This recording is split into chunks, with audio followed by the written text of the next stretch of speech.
지난 수요일에는 환난이 닥쳐올 때라는 제목으로 말씀을 살펴보았습니다. 사탄은 욥의 생명을 치면 하나님을 저주할 것이라고 했습니다.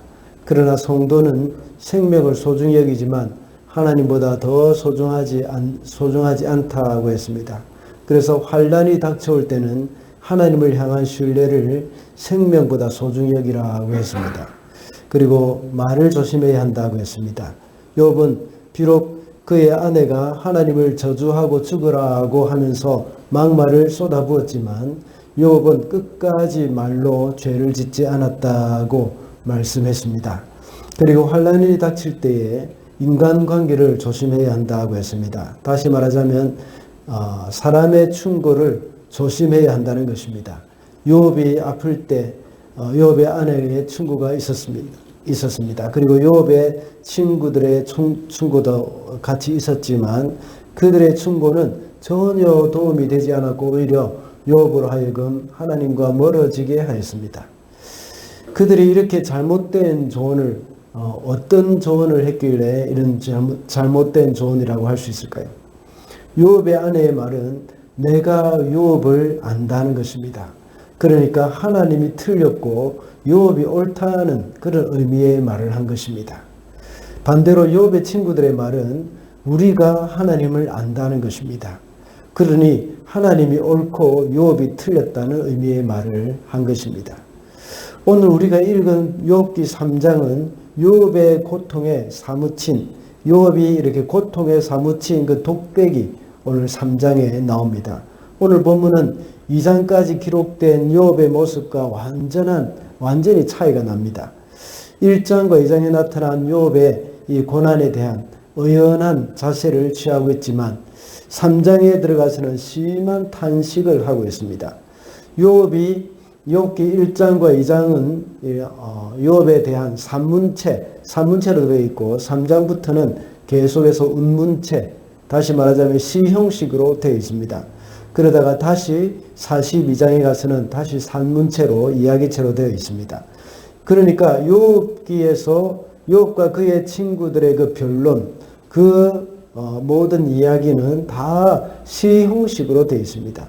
시적인 형식은 일반적인 표현보다 조금 더 강하게 나타나는 것이죠. 특별히 히브리어의 시의 형태는 이렇게 강한 표현을 굉장히 많이 씁니다. 우리 보통 이렇게 감정적으로 격앙되어 있을 때 아주 강한 표현을 많이 쓰지 않습니까? 그래서 오늘 욥기 3장의 내용도 역시 욥의 탄식을 시 형태로 기록한 것인데 굉장히 강한 표현들입니다. 욥의 탄식은 이 땅에 자신이 태어나지 말았어야 했으며 또 차라리 죽는 것이 더 낫다는 말을 하고 있습니다. 그 정도로 극심한 고통 가운데 있다는 것을 알 수가 있습니다. 자신의 생일을 저주하고 있는 그런 욥의 모습입니다. 욥의 모습이 2장과 3장에서 극심한 차이가 나는 그 이유는 뭐겠습니까? 여러 가지 이유가 있을 것입니다. 그 이유 중에 하나는 그 고통이 그만큼 깊었기 때문에, 깊을 뿐만 아니라 그것이 오래 가고 있었기 때문에 그렇습니다. 처음에는 그 고통이 심하기는 마찬가지였겠지만 그런 극심한 고통이 지속적으로 올 때에 탄식이 저절로 나오기 마련입니다. 그리고 또 한 가지 이유는 그의 친구들의 방문입니다. 친구들이 욥의 모습을 보면서 옷을 찢고 티끌을 뒤집어 쓰면서 밤낮 7일을 욥과 함께 슬퍼하며 있었습니다. 그러니 그 친구들을 향해서 이제 욥은 말문을 열었던 겁니다. 누군가가 듣고 있는 사람이 있기 때문에 그는 말을 할 수 있는 것입니다. 그의 말은 바로 탄식이었습니다. 욥이 하는 이 탄식은 극도로 고통스러운 상황에서 나올 수밖에 없는 그런 비명에 가까운 탄식이라고 할 수 있습니다. 이런 측면에서 볼 때에 욥을 찾아온 친구들은 욥의 탄식의 비명을 터준 그런 긍정적인 역할을 했다고 볼 수가 있습니다. 우리도 때로는 실컷 울고 자신에게 일어난 일에 대해서 말을 실컷 하고 나면 입을 열어서 고통을 쏟아 넣을 때에 어느 정도 위안이 있을 수도 있습니다. 트로마 디브리핑이라는 것이 있습니다. 이것은 정신적인 외상을 당한 사람을 위해서 그들의 고통을 들어주는 역할을 합니다. 이것이 가장 많이 그리고 유용하게 사용되었던 것이 바로 9.11 사태, 뉴욕의 쌍둥이 빌딩이 무너졌을 때였습니다. 그때 당시 충격으로 정신적인 어려움을 당한 그 사람들이 그때 상황을 설명하도록 이렇게 만들어주는 것입니다. 그렇게 하고 차근차근 들어주는 겁니다. 그리고 몇 가지 질문도 하면서 그 사람이 그 당시 상황을 최대한 말로 많이 표현할 수 있도록 도와주는 것. 그런 것들이 바로 트라우마 디브리핑이라고 할 수 있습니다. 우리 성도들도 역시 이웃이 당한 고통스러운 상황이 있을 때 그 사람을 찾아가서 어떻게 되었는지 물어보기도 하고 그 사람들이 가지고 있는 그 아픔을 표현할 수 있도록 도와주는 것이 참 도움이 많이 됩니다. 그 사람에게는 굉장한 도움이 됩니다. 더 나아가서 성도는 하나님께 낱낱이 아릴 때에 더 크고 많은 위로를 얻게 되는 겁니다. 이것이 바로 다윗의 방법이었습니다. 시편을 보면 탄식시가 참 많이 나옵니다. 제가 신학교 다닐 때 시가서에 대해서 배울 때에 이 탄식시에 대해서 조사를 하고 리포트를 썼던 적도 있습니다. 이 정도로 다윗 역시 자신이 당한 고통스러운 상황을 탄식하면서 하나님께 아뢰었던 겁니다. 시편의 많은 부분들이 이 탄식시로 구성되어 있습니다.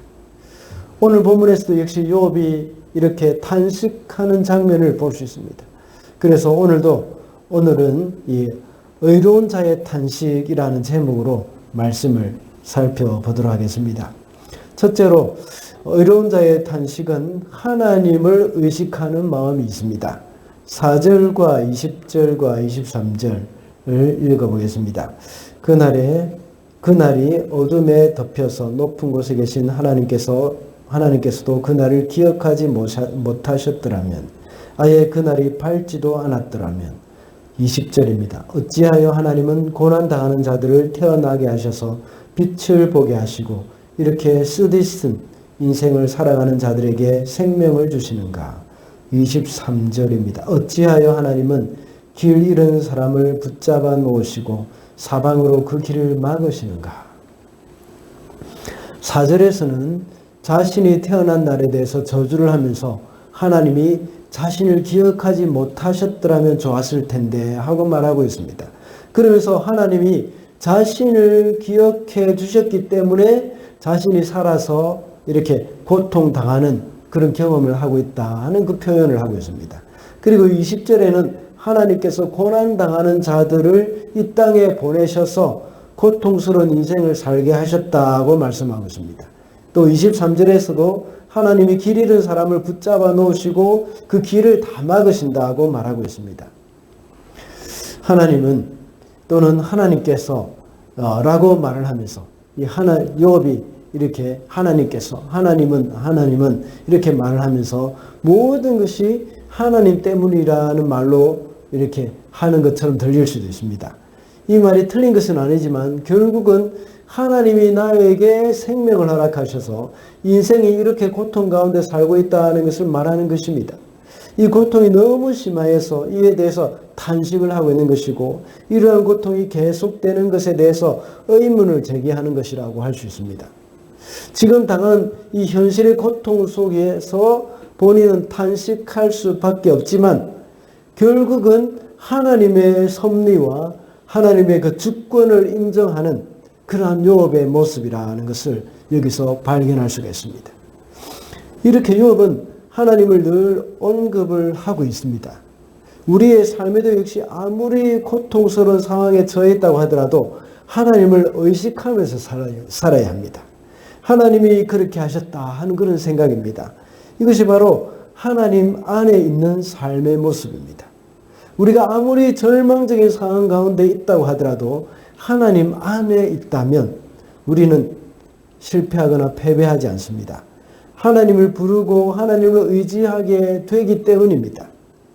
그런 고통스러운 순간에 하나님은 거기 우리와 함께 계셨다 하는 사실을, 하나님은 거기에 나와 함께 계셨다 하는 그 사실을 인식하게 되기 때문입니다. 가장 절망적인 순간은 내가 고통당할 때 하나님은 어디 계셨습니까? 하는 그런 생각이 들 때가 가장 고통스러운 순간입니다.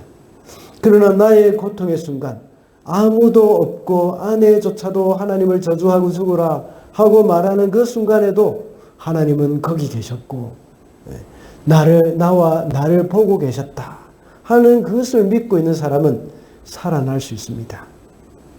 서론에서 언급한 다윗도 역시 그런 고통스러운 가운데서 하나님을 불렀습니다.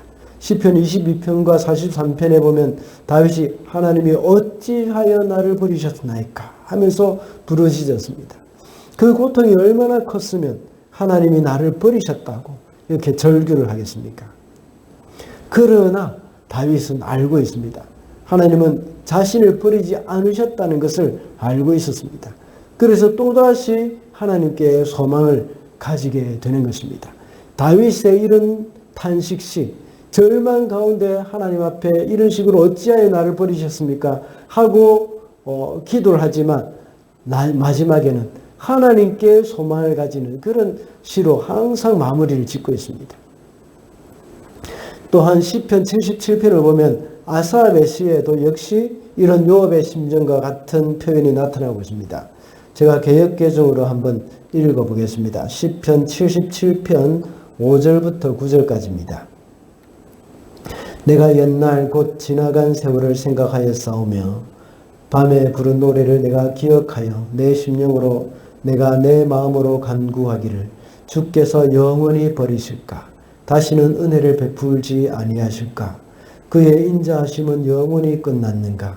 그의 약속하심도 영구히 패하였는가? 하나님이 그가 베푸실 은혜를 잊으셨는가? 노하심으로 그가 베푸실 긍휼을 그치셨는가 하였나이다. 셀라. 여기서 아삽도 역시 극심한 고통 가운데 지은 시라고 볼 수 있습니다. 이런 고통을 생각할 때 마치 주님이 자신을 버리신 것과 같이 생각이 될 수도 있습니다. 그러나 그는 주님을 언급하는 이상 소망은 있는 것입니다. 그래서 77편 11절 거기에 보면 이렇게 기록되어 있습니다. 곧 여호와의 일들을 기억하며 주께서 옛적에 행하신 기이한 일을 기억하리이다 라고 고백을 합니다. 비록 말할 수 없는 고통과 깊은 절망 가운데 부르짖는 절규이지만 하나님을 의지하는 사람은 그 절규의 마지막에는 바로 하나님께 소망을 두게 되는 것입니다. 이것이 바로 하나님을 바라보고 하나님을 의식하는 자의 고백입니다. 우리 성도들도 역시 고통 중에 있더라도 하나님을 의식하는 한 소망은 있습니다. 하나님께서 그렇게 하셨다고 해도 괜찮습니다. 하나님이 나에게 고통을 주셨다고 이렇게 말을 해도 괜찮습니다. 그런 사람은 기가 막힌 웅덩이 가운데서도 하나님을 붙들게 되어 있기 때문입니다. 때로는 하나님께 삐진 사람도 있을 수 있습니다. 그러나 하나님을 의식하고 있는 한 돌아오게 되어 있습니다. 의로운 자의 탄식은 바로 그 고통 가운데서도 하나님은 거기 계시고 나와 함께 계신다 하는 그 사실, 그것을 알고 있기 때문입니다. 둘째로 의로운 자의 탄식은 있는 모습 그대로 하나님께 가는 것입니다. 11절과 12절입니다. 어찌하여 내가 모태에서 죽지 않았던가? 어찌하여 어머니 배에서 나오는 그 순간에 숨이 끊어지지 않았던가? 어찌하여 나를 무릎으로 받았으며 어찌하여 어머니가 나를 품에 안고 젖을 물렸던가? 2장까지 욥은 정말 은혜스러운 말을 많이 했다고 했습니다. 주신 자도 여호와시오 취하신 자도 여호와시오니 여호와 이름이 찬송을 받으실지어다 하고 고백하면서 사단을 완전히 박살내버렸습니다. 그리고 그의 아내가 하나님을 욕하고 죽으라 하고 말을 했을 때도 우리가 하나님께로부터 복도 받았으니 재앙이라고 해서 받지 않을 수 있겠는가 하고 대답을 했습니다. 그러면서 사단이 욥의 아내를 통해서 하는 말도 역시 무의미하게 만들어 버렸던 것입니다. 정말 은혜로 말이지 않습니까? 그런데 오늘 본문에서는 참 많이 다릅니다. 그런 은혜로운 말은 어딜 가고 없습니다. 어찌하여 라는 말을 몇 번이나 내뱉습니다. 어찌하여 내가 유산되지 않았던가 하고 말을 합니다. 어찌하여 태어날 때 내 어머니의 무릎이 나를 받았던가. 난산으로 죽었으면 더 좋았을 텐데 하는 그런 말입니다. 이 말은 점잖게 표현한 말이긴 하지만 굉장히 신앙적이지 못한 말이지 않습니까? 그만큼 자기가 받고 있는 고통보다 죽음이 더 낫다는 말을 하고 있습니다. 아주 속된 말이라고 볼 수 있습니다. 우리가 일상에서 하는 말 중에 쌍스러운 말이 있고 고상한 말이 있지 않습니까? 그와 같이 신앙생활에서도 역시 고상한 말이 있는가 하면 저급한 말, 다시 말하자면 아주 싸고 저렴한 말, 이런 말들이 많이 있습니다. 욥기 1장 그 2장에 했던 그 말은 아주 고상하고 종교적인 말이었습니다. 그러나 3장에 나오는 말은 아주 싸고 이 저급한 저렴한 표현들입니다. 별로 은혜스럽지 못하고 교회에서 존경받는 이 장로님이나 권사님들이 하는 그런 말이 아닙니다, 이게. 그런데 사람이 극한 고통 가운데 있을 때에 그때는 이런 은혜스러운 말이 나오기가 참 쉽지 않습니다. 이런 말이 나온다는 것은 아직까지 그나마 견딜만 하기 때문입니다. 거저 있는 모습 그대로 주님께 나아가는 수밖에 없습니다. 그래서 부르짖는 것입니다. 앞서 다윗의 시편을 말하면서 어찌하여 나를 버리셨나이까 라는 부르짖음을 말했다고 했습니다. 그와 동일하게 예수님께서도 그렇게 말씀하셨습니다. 예수님께서 십자가에 돌아가시기 전에 하나님을 향해서 부르짖으면서 기도하셨습니다. 엘리 엘리 라마 사박다니 나의 하나님 어찌하여 나를 버리셨나이까. 욥이 어찌하여 라고 절규했던 것처럼 다윗이 어찌하여 나를 버리셨나이까 하고 부르짖었던 것과 같이 예수님도 역시 어찌하여 나를 버리셨나이까 라고 절규하셨습니다. 예수님도 역시 극한 상황 가운데 있는 모습 그대로 그 있는 모습 그대로 하나님을 향하여 부르짖었던 것입니다. 우리는 하나님 앞에서 폼 잡을 필요가 없습니다. 하나님 앞에 숨길 필요가 없습니다. 우리의 연약함, 우리의 슬픔과 고통을 그대로 가지고 나아가야 합니다. 사람들 앞에 꾸밀 필요도 없습니다. 물론 사람들 앞에서는 꾸밀 수도 있을 것입니다. 그러나 하나님 앞에서는 전혀 꾸밀 필요도 없고 꾸며도 하나님은 다 아십니다. 그냥 있는 모습 그대로 하나님께 나가면 되는 겁니다. 하나님께 아프면 아프다고 말할 수 있습니다. 그리고 슬프면 슬프다고 말할 수 있습니다. 그리고 오늘 욥의 경우는 슬픔과 고통에 대해서 말을 하고 있지만 우리가 하나님께 들고 나아갈 수 있는 감정, 그런 것은 슬픔밖에 없겠습니까? 우리의 기쁨도 있고 재미있는 일들도 있습니다. 이런 것들을 주님 앞에 가지고 하나님과 함께 웃고 하나님과 함께 울면서 교제를 하는 것입니다. 이런 것이 바로 하나님과의 친밀감입니다. 제가 다른 교회에서 제자훈련을 할 때 어떤 집사님의 이야기가 생각이 납니다. 고등학교 다니면서 사춘기 때 굉장히 사춘기를 심하게 하면서 방황을 했다고 합니다. 아버지는 신앙이 굉장히 깊은 장로님이셨습니다. 아버지는 그 집사님에게 전혀 야단도 치지 않으셨다고 했습니다. 그 대신 한번 시간을 내가지고 아버지와 단둘이서 여행을 갔다고 합니다. 여행을 하면서 참 많은 이야기를 나누었다고 합니다. 때로는 인생의 심각한 그 인생 상담도 하고 때로는 그냥 잡담을 하기도 했습니다. 그 중에 가장 그 집사님 이야기로는 그 가장 기억에 남는 것은 해운대 바닷가에 아버지와 단둘이서 누워서 밤하늘에 이 별을 보면서 이런 이야기 저런 이야기 하던 그것이 기억이 났다고 합니다. 그날 밤 해운대 바닷가 모래사장 거기서 누워서 무슨 이야기를 나누는지는 모르겠지만 아버지와 함께 많이 울었답니다. 그리고 그 후로 인생의 고민이나 방황은 끝났다고 합니다. 그 집사님은 아직도 아버지를 깊이 존경하고 있습니다. 그것이 바로 참된 교감입니다. 교감. 이런 교감이 하나님과 이루어져야 하는 겁니다. 얼마 전에 제 아이와 함께 기도를 하면서 기도에 대해서 이야기를 나눈 적이 있습니다. 그때 저는 번쩍 떠오르던 단어가 바로 이것이었습니다. 기도는 하나님과의 교감이다 라는 말입니다. 교감이라는 말이 그 의미 여러분 잘 알지 않습니까? 사전을 찾아보니까 이 서로의 감정이나 생각을 느끼는 것이라고 쓰여져 있었습니다. 하나님과 감정을 나누면서 교제로 나아가려고 할 때, 그럴 때에 종교적인 미사 요구 이런 거 필요 없습니다. 오히려 이런 종류의 말은 하나님과 깊은 감정 교류를 방해하는 것입니다. 하나님께 나아갈 때는 꾸밈 없이 있는 그대로 나아가는 것입니다. 물론 오늘 본문에서 요압이 하는 말은 기도는 아닙니다. 그저 고통스러운 절규입니다. 에서 그의 고통이나 슬픔을 감추려고 하지 않았다는 것입니다. 그는 이와 같은 마음으로 하나님 앞에도 나아갔던 것입니다. 그리고 계속되는 요압기를 보면 요압이 이런 기도를 하나님께 드리고 있는 것을 우리가 보게 됩니다. 마지막으로 의로운 자의 탄식은 영원한 안식에 대한 소망을 표현한 것입니다. 17절부터 19절까지입니다.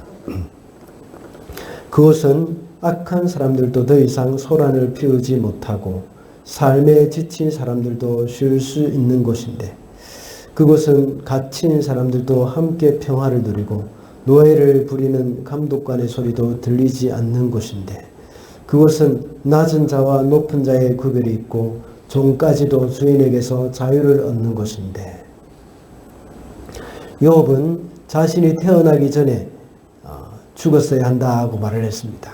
그리고 태어나더라도 난살이 되어서 죽든지 젖을 먹지 못해서 죽었어야 한다고 말했습니다. 그 정도로 고통이 심했기 때문입니다. 그러면서 죽음 후의 세계에 대해서 말을 하고 있습니다. 죽음 후의 세계를 가리켜 요압은 그곳이라고 표현을 하고 있습니다. 다시 말하자면 죽음 이후에 우리가 거하게 될 영원한 안식에 대한 표현을 하고 있습니다. 거기는 어떻다고 이렇게 거기는 어떻고 거기는 어떻고 하면서 이렇게 표현을 하고 있습니다.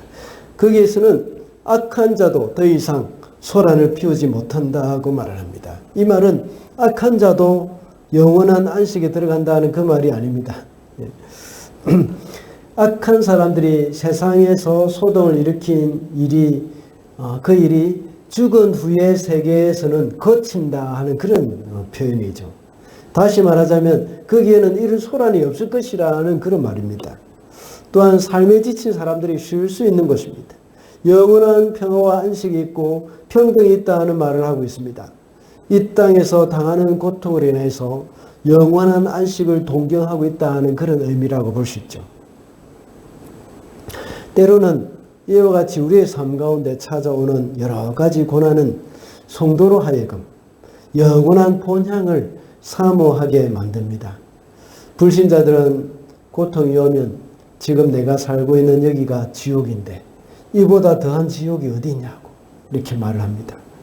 그러나 성도는 고통스러운 상황 속에서도 영원한 안식이 있는 천국을 바라봅니다. 왜 그렇겠습니까? 불신자들은 천국과 지옥을 모르기 때문이고 성도들은 천국과 지옥을 잘 알고 있기 때문입니다. 그래서 불신자들은 이것보다 더한 지옥이 있겠는가라고 생각을 합니다. 지옥 가면 이것과 비교도 될 수 없는 그런 고통이 있음에도 불구하고 그 사람들은 지옥을 잘 모릅니다. 다시 말하자면 지옥에 대한 면역이 생긴 것입니다. 그러나 천국과 지옥을 잘 알고 있는 성도는 이 세상의 고통이 이렇다면 지옥의 고통은 얼마나 더하겠는가라는 생각을 하면서 영원한 기쁨이 있는 천국의 소망을 둡니다. 우리는 천국과 지옥에 대해서 알지 못하는 사람들에게 알게 해줘야 합니다. 물론 우리의 궁극적인 목적은 천국에 가는 것은 아닙니다. 언젠가 말씀드린 적이 있습니다. 천국은 우리의 결과입니다. 우리의 인생의 궁극적인 목적은 하나님을 기쁘시게 하는 것이죠. 그리고 하나님과의 온전한 관계의 회복입니다. 하나님과의 관계의 회복의 결과가 바로 천국이고 영원한 안식이 되는 것입니다. 그래서 아직도 복음을 알지 못하는 사람들에게 천국이 가까웠다고 말을 해야 합니다. 어제부터 우리 시작한 전도훈련이 바로 이와 같은 것입니다. 한 번 받은 훈련이 우리의 영원한 생명을, 우리의 신앙을 영원히 보장해 주는 것은 아닙니다. 반복해서 늘 해야 하는 겁니다. 그래서 우리 주위에 있는 하나님을 알지 못하는 사람들에게 예수님을 소개해 주고 그들을 참된 안식의 길로 알려줘야 합니다. 그것이 바로 성도가 해야 할 일입니다. 오늘 본문에서 욥은 죽어서 가야 할 영원한 안식을 사모하고 있습니다. 그러나 우리 주님은 회개하라, 천국이 가까웠다고 선포하셨습니다. 이것이 우리가 살아가고 있는 이 땅에서도 이루어져야 할 일입니다. 이 천국이 가까이 왔다는 그 말씀이 우리 삶 가운데서도 이루어져야 한다는 것입니다. 그리스도인이 이 땅에 살아가면서 이 세상이, 이런 천국과 같은 이 세상이 오도록 힘을 써야 합니다. 모두가 평등하고 화평하며 마음의 안식을 누릴 수 있는 세상이 되도록 성도들이 먼저 힘을 써야 합니다. 우리가 하고 있는 물맷돌 생활전도, 이 일이 바로 그런 하나의 역할이라고 볼 수 있습니다. 성도들의 생각이 바뀌고 삶이 바뀌어서 성도의 삶 가운데 참된 안식과 평화를 누릴 때에 전도가 이루어질 것입니다. 그리고 우리의 소망에 관하여 묻는 자들이 하나둘 생겨나서 그들에게 우리의 천국의 소망을 이야기해주고 우리가 믿는 예수 그리스도를 전할 수 있는 그 기회가 찾아오게 되는 것입니다. 그리고 우리에게 영원한 안식, 천국에 대한 소망도 역시 우리가 그들에게 설명을 해주는 겁니다. 그러므로 하나님이 보시기에 의로운 자라고 할 수 있는 저와 여러분은 이제 나의 고통에만 머물러 있으면서 탄식하지 말아야 합니다. 이제는 더 이상 이 세상 사람을 보면서 나에게 머물러 있는 것이 아니라 나의 문제에 집중하는 것이 아니라 바로 우리의 생각이 바뀌어야 하는 겁니다. 우리의 생각이 바뀌어지고 또 우리의 관심사가 바뀌어져야 하는 겁니다. 내 고통에만 머물고 있으면 이 고통이 끊임없습니다. 그러나 그것을 뛰어넘어야 하는 겁니다.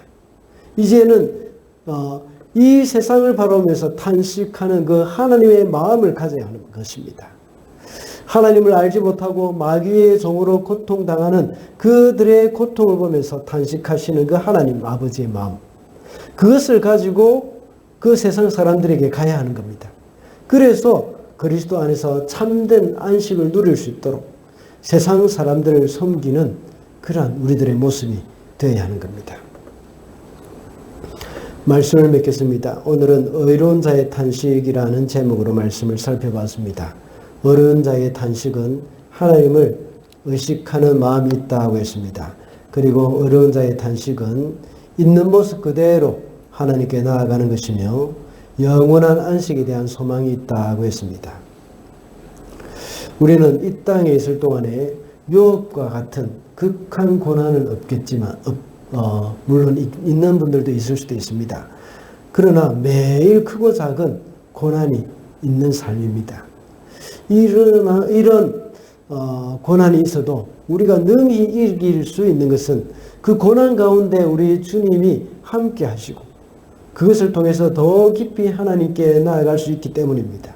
무엇보다도 우리는 영원한 천국에 소망이 있기 때문이라고 볼 수가 있습니다. 그래서 우리가 능히 이 고난을 이길 수 있는 겁니다. 그래서 날마다 승리하는 저와 여러분이 되시기를 바랍니다.